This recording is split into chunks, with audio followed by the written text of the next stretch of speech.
Welcome into another PFF draft profile, this time looking at wide receiver DK Metcalf. Mike, a guy that absolutely crushed the combine, except when it came to change of direction.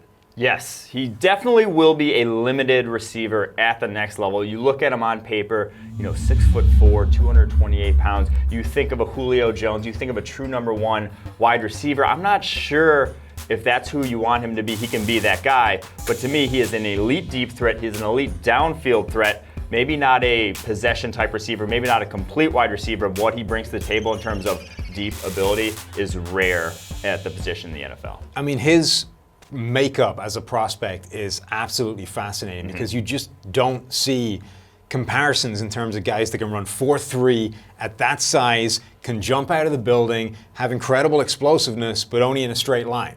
Change of direction scores were horrible at the combine. He improved them slightly at his pro day, but we went from horrendous off the charts to just like standard bad. And that's still a pretty rare profile for a guy like that. You have to wonder how much that's going to be a problem at the next level. Yeah, it is something that's worrisome. And like I said, if you just want to project him to be your true X receiver, I think you're looking at him wrong. I think that's not who he's going to be at the next level. You're not going to be running him on a lot of double moves, a lot of, deep digs, that sort of thing. I don't think that's where he's going to get separation, but the post, the deep comeback, the goes, the fades, that's where he can win, and not a lot of guys have the ability. If you have think of a 5'9" cornerback going up against him in press coverage, you're stuck with that one-on-one. All of a sudden, as defense coordinator, you're getting nightmares about how to guard that guy, what you're going to do because of how explosive he is off the line of scrimmage, how tough he is to guard in press coverage. I just think there's a lot of things he brings to the table that I still would draft him highly. Yeah, that explosion is absolutely legit. And you look through his college tape, you see a ton of plays where a guy's in fine position, but that 10-yard burst off the line of scrimmage, he just flies by people. And at that point, they simply can't recover. They're not big enough. They're not fast enough. They can't live with him. The one thing that would concern me a little bit is if you turn on the tape, look at his LSU game against Greedy Williams, arguably the top cornerback in this draft, depending on who you listen to.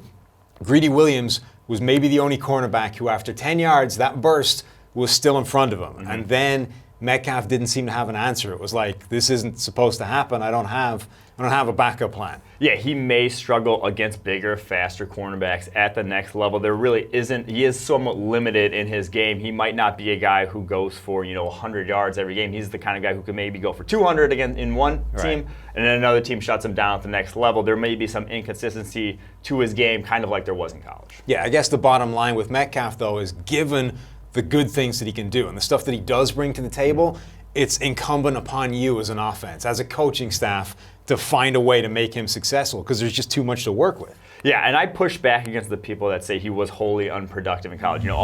He didn't have the total production, but I think on a per snap basis, what he did in that Ole Miss offense was still fairly impressive. He averaged 2.83 yards per route out wide, lining up solely at left wide receiver every single snap out wide. They knew where opposing defenses knew where he was going to be, could scheme to him, and that Ole Miss offense wasn't one that really featured their outside wide receivers. And that 2.83 yards per route from the outside position was about the same as Kelvin Harmon, who's being noted for how great his production was in college. Still similar sort of production as an out wide receiver. And you've got to look at the rest of the receivers in that Ole Miss passing game. It's not like he was the only obvious place for that ball to go. There was a lot of people that needed that ball spread around to them. Yeah, A.J. Brown, DeMarcus Lodge, Dawson Knox, all three of those guys going to be drafted at some point. There was a lot of, not a lot of footballs to go around in that offense. So there's only so much market share a guy can get when you have that many talented teammates. So that's going to do it for our DK Metcalf breakdown. One of the most fascinating prospects in this entire draft. Make sure you check out all the rest of our draft profiles here on YouTube.